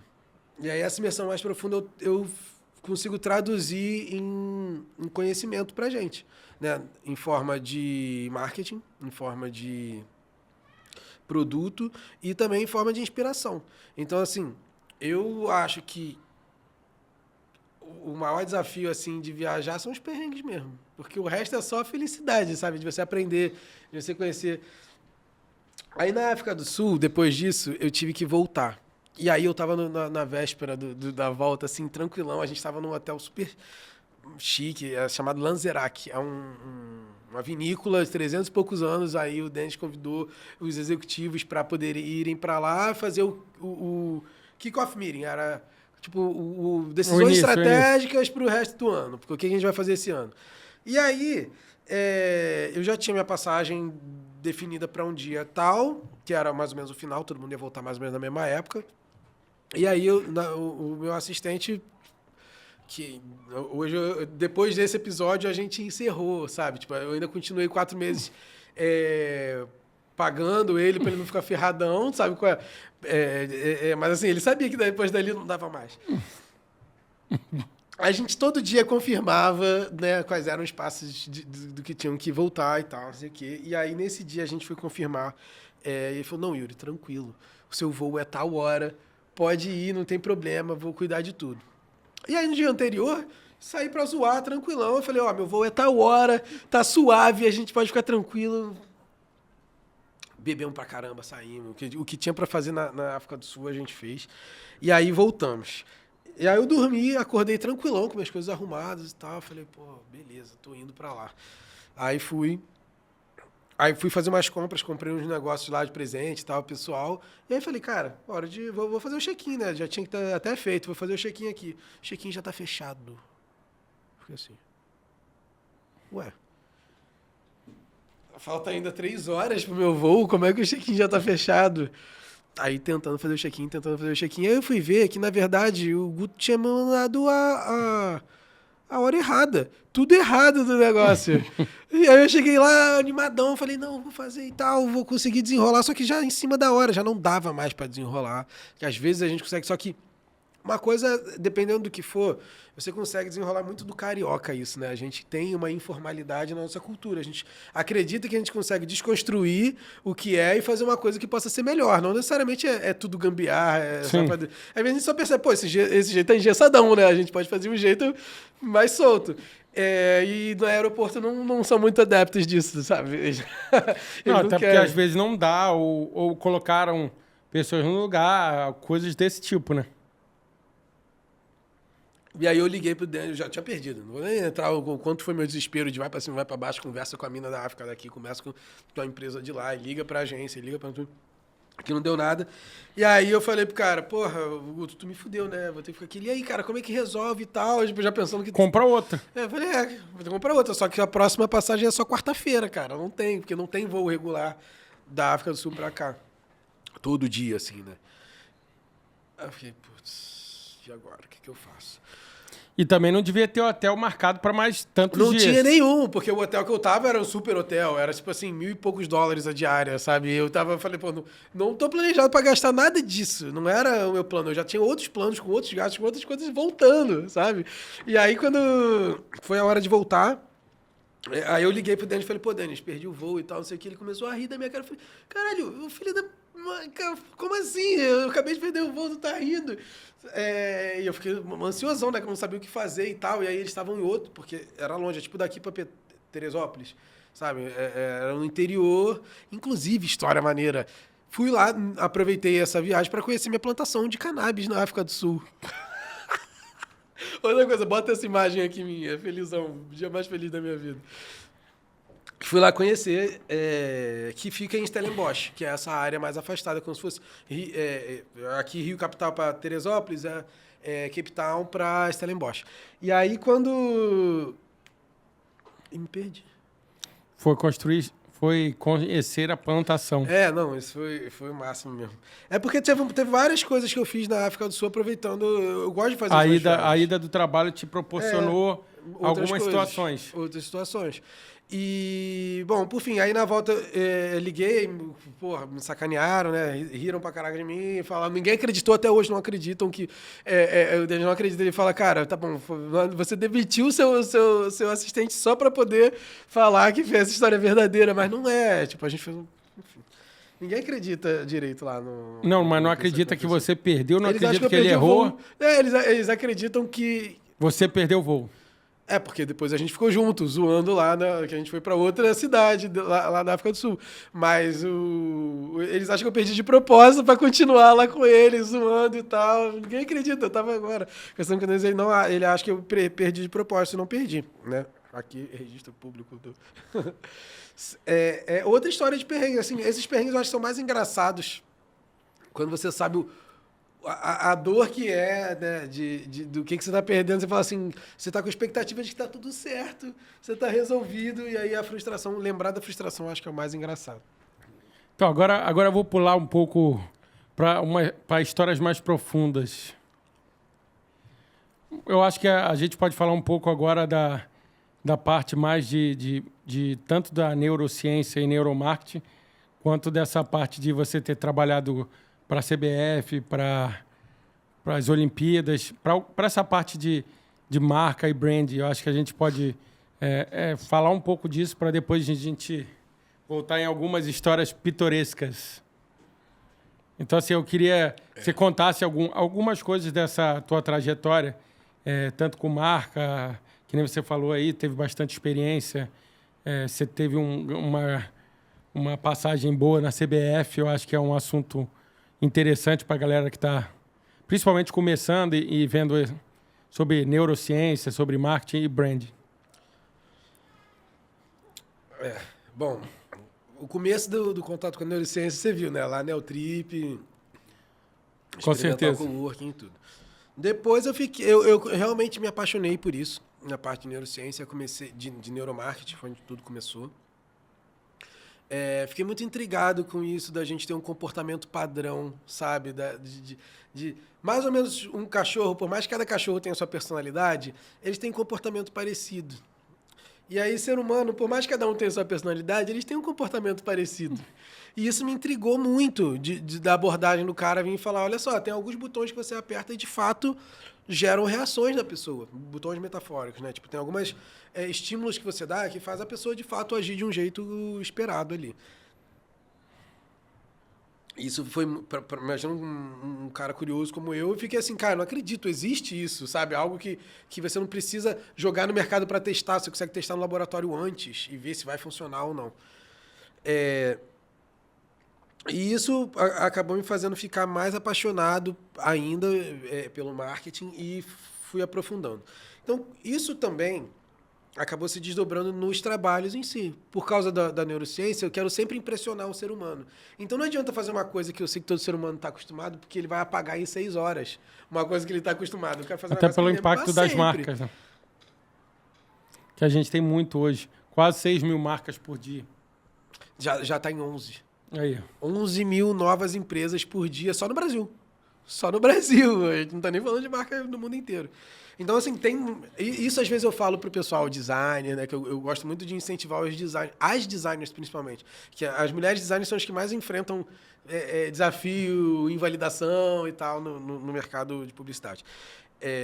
Mas que sirva de estímulo que existe muita empresa. Existe todo dia. Empresa pra caraca! 11 mil só no Brasil, abrindo. Mais as outras do mundo inteiro que você pode fazer contato com elas, mandar um e-mail. Se você fala o idioma delas, ou até no seu idioma mesmo, fala assim, cara, eu não falo o seu idioma, mas eu falo a língua do design, sabe? Ou alguma coisa assim.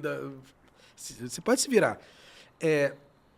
Então, a neurociência acabou me trazendo, junto com essa curiosidade toda, para uma nova abordagem das coisas. E, óbvio, eu não consigo trabalhar com muitas marcas ao mesmo tempo, eu consigo trabalhar com 3 clientes por ano pelo meu método. Então, hoje eu trabalho com a Único, com a Lucas Cal, que é a empresa do meu irmão, que eu sou investidor anjo, e com a Absolute Sport, que é a agência oficial da Comebol, mas tem os... Né, a primeira é qual? Não, Lucas Cal, eu lembro. Único. Único é um dashboard financeiro, o Único Único Pag é um dashboard financeiro e o Único Drop é uma ferramenta para gestão de e-commerce. E é de um amigo meu, eu só trabalho com meus amigos há muitos anos, você sabe, eu só trabalho com meus amigos, porque para entender meu jeito e ter paciência comigo, e eu entender o jeito da pessoa e ter paciência com ela, tem que ser amigo. E então eu só trabalho com os amigos, independente, né, de como a gente se tornou amigo. E, enfim, esse chegou para mim e me convidou para fazer um rebranding, né, um redesenho da marca. Na época eu fiz com a Dani Félix, que é designer também, a gente começou o projeto junto. Agora eu estou finalizando, eu fiz só um final de evolução disso e eles são um dashboard financeiro, assim, os caras estão bombando, batem meta, já nem botam mais meta porque eles estão batendo. Mas eles seriam um concorrente de tipo qual marca? Vamos dizer, PagSeguro. Ele é meio financeiro de pagamento, tipo Stone. Tipo Stone e tal. ZigPay e assim, Cielo. É um mercado que todo... É um mercado gigante hoje. É uma fração de todo mundo. Então eles tinham essa ferramenta de gestão de e-commerce e perceberam que a grana mesmo violenta fica nas transações. Né? Sim. Então esse é um outro cliente meu, do Hugo Venda. A outra é a Lucas Cal. Eu ia até vir com um bonezinho hoje, mas falei, não, tá suave. Podia ter vindo. Patrocinador informal. Manda aí, ó. Manda o @ do Lucas Cal aí. Lucas.cal, o ideal é lucascal.com. Entra no site que você vai ter uma abordagem lá. O produto é voltado para estrangeiros. Né? Então o pessoal que vem tem a vantagem de pagar em dólar, então eles conseguem pagar sem sofrer tanto os preços que a gente faz, mas é alta gastronomia revertida em Brasil Fusion. Então, todas as coisas que o Lucas faz, isso me apaixona. Eu sou puxa-saco, né? Então é foda. Mas, assim, ele traz a alta gastronomia, a ciência da tecnologia de alimentos, gastronomia molecular, gastronomia de tudo quanto é jeito, misturado com alguma coisa. Então, o japonês dele é Brasil com japonês e outras técnicas. E a gente faz eventos. Então, muitas agências contratam a gente. É um tailor-made de cozinha. É um tailor-made de cozinha. Para alta... E os nossos clientes também são, todos eles poderosos. A gente acabou de fazer o Phil Michaels, foram 10 dias. Ele é o host de um... Ele é um Forbes 330 e é um host de um evento, então chamou, aí chegou na gente, 10 dias, vários depoimentos, a galera, é muito foda, esperava um ovo mexido e veio... Né? Então, assim, propaganda feita aí. Mas... Teve alguma peculiaridade desse eventinho? Tem peculiaridades em outras, cara. Porque às vezes tem despedida de solteiro, cara. Então, conta uma história maneira de despedida de solteiro aí. Cara, a gente tá mesclando uma coisa séria com uma engraçada. Uma despedida de solteiro, pra gente é sério, né? Porque o cara tá pra zoar, mas a gente tem que entregar as coisas no horário, cuidar de tudo e tal. Aí tem uma menina lá da equipe que é a Paula Kelly. Ela é a private chef, né?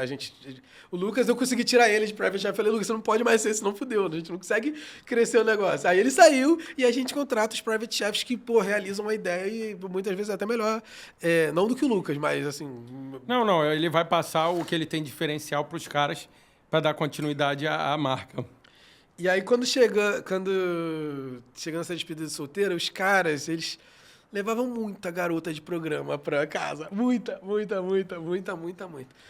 dia inteiro, todo dia. E aí, o pessoal chegava lá mais cedo e a Paula tava falando assim, não, deixa que eu chego primeiro.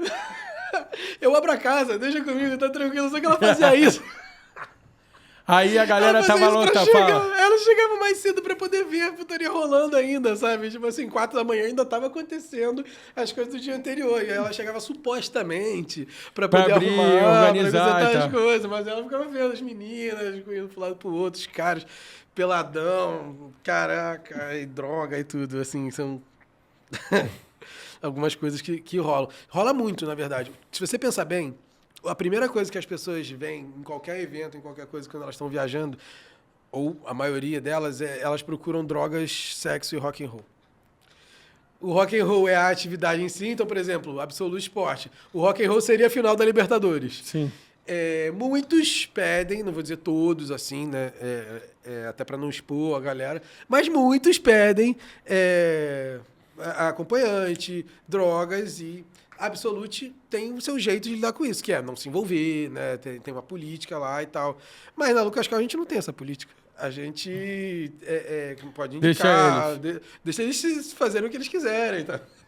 Deixa eles serem os Rolling Stones. E a gente se diverte. Muitas vezes a gente conhece gente poderosa. Então, conheci vários políticos, já conheci políticos argentinos. Às vezes a gente tem que ir pra Angra, ficar numa ilha. Já vai ter outra agora. Tem uma ilha Eu acho que eu vou parceiro. pedir uma vaguinha aí pra passar os 2 dias aí trabalhando de assistente no Lucas Cal, hein? Eu quero uma vaga de assistente aqui, hein? Entra lá, você inscreve no site do Lucas Cal. Eu vou me inscrever. Eu sei cozinhar um pouco. Eu acho que eu consigo atuar como um assistente. Eu tentei. Teve uma vez que eu fui para fazer louça, né? É porque teve um evento desses que não tem, nem todo evento dá para você ir, simplesmente. Então, quando eu comecei a investir na marca, eu falei, Luquinhas, eu quero ir nos eventos, cara. Eu quero ver o que você faz e tal. Ver o que você tá cabaçando, o que você tá fazendo bem e tal. E aí falou, tá, beleza. Esse próximo evento é para 9 pessoas, era o evento da ilha. Não dá pra, tipo, não é um evento de fim de ano, festão, que dá pra ir e tal, bota aqui a credencial e vai. É um evento para 2 famílias, a família e o convidado. Aí eu ia lá para lavar a louça. Quando eu falei, não, beleza, vou pra lavar a louça. Caraca, mano, você sabe meu jeito, né? Eu comprei luva, comprei todos os negócios pra chegar lá, lavar a louça, eu não lavei uma louça. Porque assim que eu cheguei, o cara, o contratante, né, falou assim, cara, eles vão chegar aí de helicóptero e tal, então você vai, apresenta o quarto pra eles, dá uma introdução e tal. Aí eu cheguei, aí os caras chegaram, descendo do helicóptero, primeiro vieram os meninos, depois as meninas, aí o pessoal veio carregar as malas deles. Aí eu falei assim, tá, esse aqui é o quarto de vocês precisam de alguma coisa. Com os primeiros 10 minutos de convivência com eles, eu liguei pro Tomás, né, que é da Vilas em Brasil, e falei, Tomás, pelo perfil deles, eles não vão mover um músculo. Tinha 4 crianças, né? Eles não vão mover... 5 crianças, 4 adultos. Eles não vão mover um músculo. Aí ele falou, não, beleza, você vai ser o concierge. Eu falei, Já mudou. Já mudou, já não era mais... E assim, eu tinha entrado, só fui pra ver qual era o negócio. Aí já me livrei da louça, mas precisava de alguém pra lavar a louça. Comecei a ser concierge, mas falei, pô, até agora... E comecei a ver vantagem também, porque eles queriam me pagar, cada um queria me pagar uma coisa diferente. E aí, o cliente, quando chegou, e eu falei pra ele, olha, você não contratou concierge, né? Mas, pô, eu vou fazer isso aqui, esse trabalho pra você e tal. Aí eles te deu um tip. $1.000, assim, tipo, de primeiro dia. Então, aqui, $1.000 pra você. Eu fiquei assim, caraca, mano. Tô no negócio errado. Negócio é tips, esse negócio de tips aqui. Eu fiquei feliz. Essa tips era só pra mim, porque além desses $1.000, ele ainda me deu mais um outro bolo de dinheiro pra distribuir entre as pessoas da ilha, né? Que estavam lá, que ele gostou dessa... Da receptividade. Da receptividade. E a gente virou amigo. Ele é da Argentina, uma pessoa influente da Argentina, bem influente, política, assim. E agora vai ser a final da Libertadores em Buenos Aires, já falei com ele falou, não, vem pra cá e tal, já quer... Né? Então... Uma coisa leva a outra. Você tá muito acostumado com isso. Você tá muito acostumado. Uma coisa leva a outra. Se você tratar bem todo mundo, é o que a gente fala.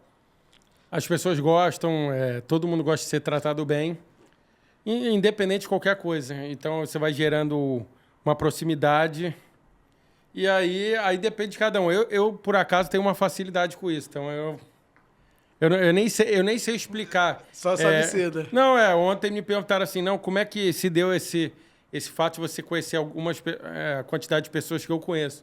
Aí eu falei, eu não sei, eu sei que eu tive um ensinamento do meu pai, que se não vai fazer diferença para mim eu fazer aquela boa ação, eu tenho que fazer. Por quê? Não vai mudar minha vida, mas pode estar mudando a vida da outra pessoa. Legal. Então eu sempre fui assim, esse esforço aqui dá para fazer? Vou fazer. Por quê? Porque, isso vai mudar a vida dele. E nisso foi acontecendo muita coisa. Tem hora que você fala assim, tô numa merda, o que eu quero não vai acontecer, mas aí aparece também situações do nada, então eu fui levando esse ensinamento, que é isso que você está falando. Você vai para uma coisa, mas acaba fazendo outra. Eu já fiz muito isso em Réveillons, que a gente participou do Café de la Musique e outras coisas mais. E foi assim. Vou perguntar da terceira empresa agora. Absolute Sports. Absolute Sports, meu maior cliente. Não só cliente, cara. Foi a primeira vez que eu costumo dizer... Tô aqui afastadão do meu... Eu costumo dizer que Absolute é meu primeiro emprego. De fato, assim, porque eu tinha voltado da Argentina, assim, em 2019, finalzinho de 2019. E eu tava assim, escrevendo meu livro, terminando de escrever meu livro, e tava fazendo nada assim demais, só gastando dinheiro, meu dinheiro e tal. Aí eu falei com alguns amigos, falei, gente, ó, tô só gastando dinheiro, não tem um projeto, alguma coisa pra movimentar e tal. Não que faz falta, mas, pô, é bom, né? E aí, o Harry, ele falou, cara, eu tenho uma ideia, você não quer vir trabalhar, não quer pegar um freela fixo, não? Eu falei, não. Freela fixo, que papo é esse? Ele falou, cara, pô, tô aqui com a Absolute e tal. Eu falei, mas é pra trabalhar contigo e tal. Que a gente foi sócio, né? Na Koenig a gente foi sócio, inclusive com ele, que eu ganhei prêmio, um grande sucesso e tal. E aí eu falei, tá, vambora, então vou fazer. E aí a gente começou a desenvolver essa ideia e ele queria que eu tivesse no escritório, uma coisa que eu não tô acostumado a fazer, de estar diariamente no escritório dentro de um horário específico, porque tem uma rotina muito dinâmica, normalmente, né? E aí experimentei. Ele falou pra mim, foi a conversa que ele falou pra me convencer foi, experimenta na minha comida antes de dizer que tá sem sal, sabe? Falei, filho da mãe, cara, como assim? Tá bom, vamos ver qual é. E aí, desde então, eu tenho trabalhado até hoje, como eu faço, como diretor criativo. É o meu papel lá, né? A rigor é diretor criativo. Mas eu faço um pouco de tudo. No começo teve épocas lá onde eu estava sozinho. Então, de 2020 para cá, 2020, quando Vocês cresceram bastante? Você pode, de repente, falar assim, esse passo do crescimento? Porque eu acompanhei vocês desde a Koenig. Então, assim, eu vi um tamanho de uma empresa para o que vocês têm hoje. Sim. Eu acho que vocês também devem ter uma expectativa de faturamento. Então, assim, de 2020 para cá, acho que vocês cresceram razoáveis. Pegaram Comebol, entre algumas outras coisas que você pode falar. Sim. Eu não posso falar de valores da Comebol, por exemplo, do contrato, né? Mas, assim, sabe que é um contrato multimilionário, em dólar. Mas no começo, quando eu cheguei lá na Absolute, a gente estava no começo da pandemia, eu comecei em julho de 2020. Então foi um momento bem conveniente, assim, para a gente começar, mas bem inconveniente para o mercado. Tudo fechado, não tinha um esporte, não tinha um evento, não estava nada acontecendo, todos os estádios não tinham. Então, justamente nesse momento que a gente, que é aquele que chamam de quando a água baixa, que você vê quem está de calça curta, foi nessa época que não tinha tanto dinheiro escorrendo para todo lado e tanta coisa acontecendo que quem não conseguiu se reinventar se prejudicou. E foi nesse momento que o Harry veio com a grande sacada que ele falou, cara, a gente tem que trabalhar com as delegações mais do que a gente tem trabalhado. Porque para elas vão continuar. Isso aí. Para elas não parou e não vai voltar. Todo mundo falou vai voltar em 2 semanas, Estados Unidos, a galera falou vai voltar e tal. Ele falou, cara, não vai voltar. Por quase 1 ano e meio, Nunca vi isso acontecer, entendeu? Nem perto. Não vai voltar. Do jeito que ele estava vendo com os esportes.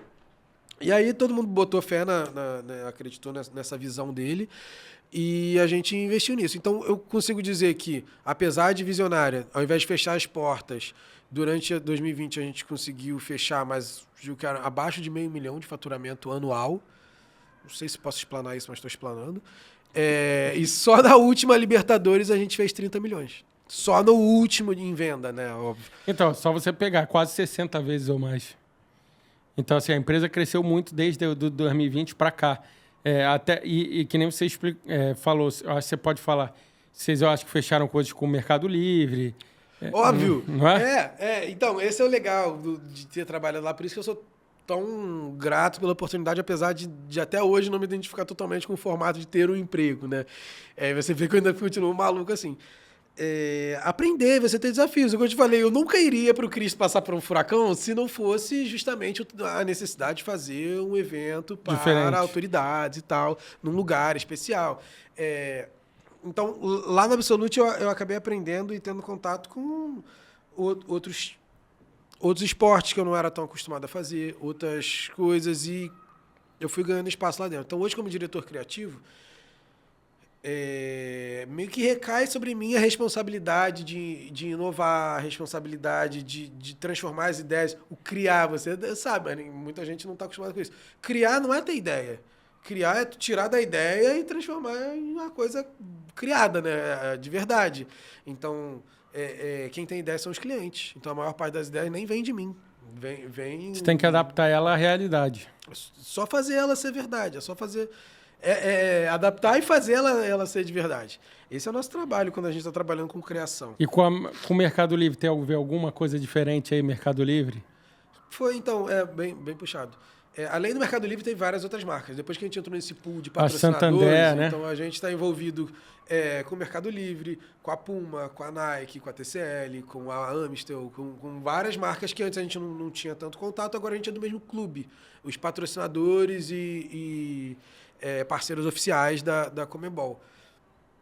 E aí, óbvio que nada tão inovador, mas a gente tem contato e começou a fazer ativações com o Mercado Livre. A gente gostou de toda a experiência que eles fizeram do Meli, né, que é o programa de relacionamento deles lá, de fidelidade.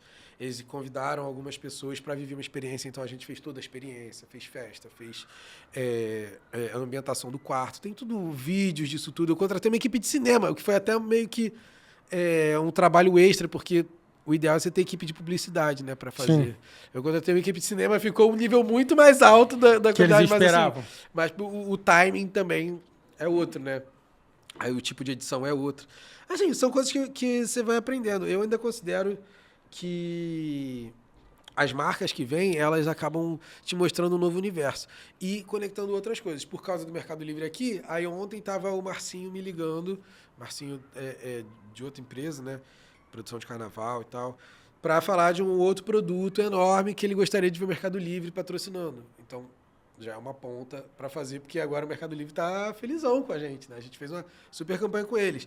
Aí, para a Amistel, para a TCL, criamos campanhas também com os ônibus. Para Conmebol foram várias projeções. Com a Puma, a gente tem uma parceria oficial, os uniformes, né?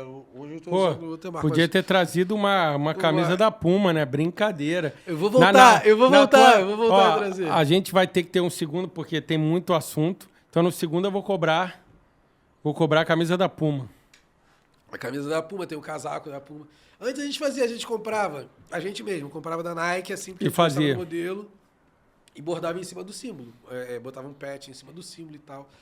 Porque o modelo é legal, mas a gente queria que fosse absolute. Hoje a gente já consegue produzir em parceria com as marcas. Vocês fizeram collab com a Puma? Não é collab de venda.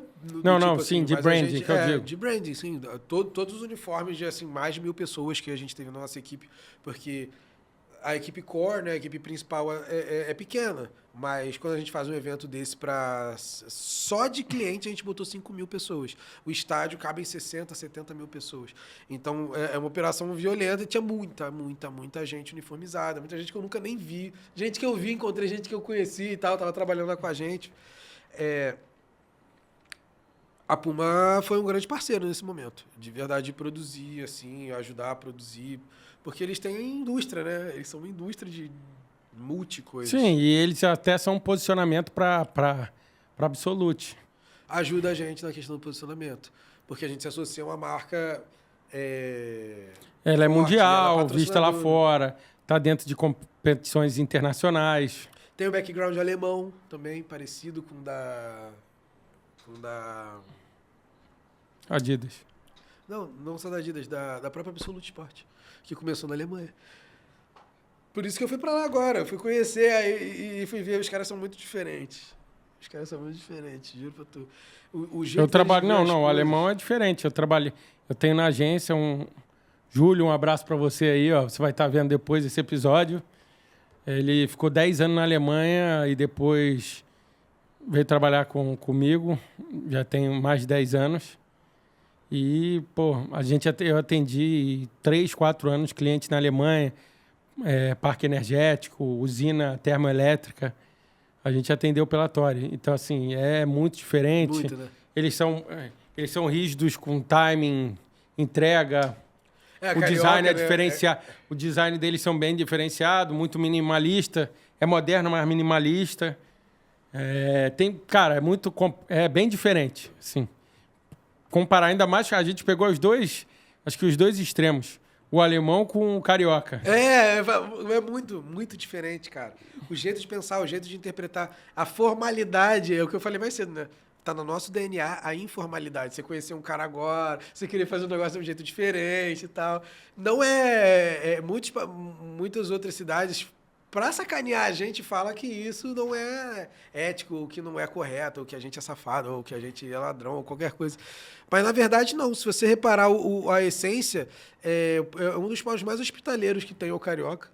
Então, você, em negócios, acaba traduzindo um pouco disso, da pessoa, ela se sente acolhida quando ela vem fazer negócio com você. E a informalidade, sim. Isso é uma coisa meio dúbia, assim, né? Mas não na informalidade, tipo, vou te dar uma volta. Na informalidade, tipo, pô, vamos fazer de um outro jeito, que a gente se dá bem, eu me dou melhor, você se dá melhor, sabe? A gente acaba encontrando, é muito criativo nesse sentido, de encontrar novos caminhos para fazer coisas. E uma outra... O que você imagina, assim... A gente tem olhado muito para as transformações. O que você imagina aí para os próximos anos, tanto na Absolute como nessa sua visão de autônomo digital barra empregado, vamos dizer? O que você imagina de crescimento tanto da Absolute e posicionamento, visto que agora vocês fecharam aí, estão fechando com a NFL, que está chegando forte no Brasil, e também com essa parte... que eu acredito que você fica intercalando entre estar aqui, trabalhar e viajar e fazer esses dois paralelos aí da profissão e tal e dessa parte de viagem. Ótima pergunta, porque eu estava justamente num dilema esses dias. Eu decidi que eu não vou pegar mais nenhum projeto novo, pelo menos não voltado para isso, né? Eu daqui para frente... O que eu imagino, independente do tempo que for levar, eu vou concluir esses dois clientes, Absolute e Único. E depois eu não vou mais pegar nenhum projeto. Eu vou, assim, de certa forma, me aposentar, fazer uma aposentadoria ativa, né? Me aposentar dessa atividade de projetos e vou me dedicar 100% a ficar investindo na marca do meu irmão. Já lá tem trabalho suficiente para me ocupar, tem receita também para poder sustentar fora minhas coisas, né? Assim, viver não é tão caro, né? Assim, sobreviver não é tão caro. E eu vou me dedicar agora ao meu hobby, né? Que eu aprendi, que é a criação de conteúdo. Assim que... Então você vai voltar com a Neurotips? Cara, eu não sei, na verdade. Eu vou em algum momento, óbvio, mas eu não tenho mais aquele mesmo compromisso de antes com a Neurotip, que eu falava assim, não, essa é a minha nova profissão. Eu tô falhando como profissional porque eu não tô fazendo, publicando e criando, estudando e fazendo o que tem que fazer. Hoje eu quero realmente encarar como hobby. Então, vim aqui, eu acho que é o pontapé desse momento, sabia? Assim, eu tava pensando no caminho pra cá e falei, cara, eu tô muito satisfeito de vir aqui, de, tá lá com o Cássio, de olhar pra câmera, falar com a galera. É realmente o que move meu coração, mano. Não, tem muita gente que começa com um hobby e o cara acaba vivendo do hobby. Eu hoje me considero uma pessoa... muito feliz porque eu faço o que eu gosto. Então, assim, teoricamente, eu não trabalho nenhum dia da minha vida. E eu sei que nem todo mundo tem esse prazer ou nem todo mundo tem essa conquista. Tem gente que ganha muito dinheiro, mas não está fazendo o que gosta. Tem gente que não ganha dinheiro e está fazendo o que gosta. E tem um meio termo. Mas eu acredito muito nisso. Eu sempre tentei levar as coisas mais sérias e fazendo o que eu gosto. Eu acredito que isso... faz que você tenha mais entrega e alcance melhores objetivos. E acho que esse é o caminho que você está desenhando aí. Você está nele? Não, eu já eu me considero pelo tempo, até por coisas que eu sempre tentei dar exemplo para algumas pessoas.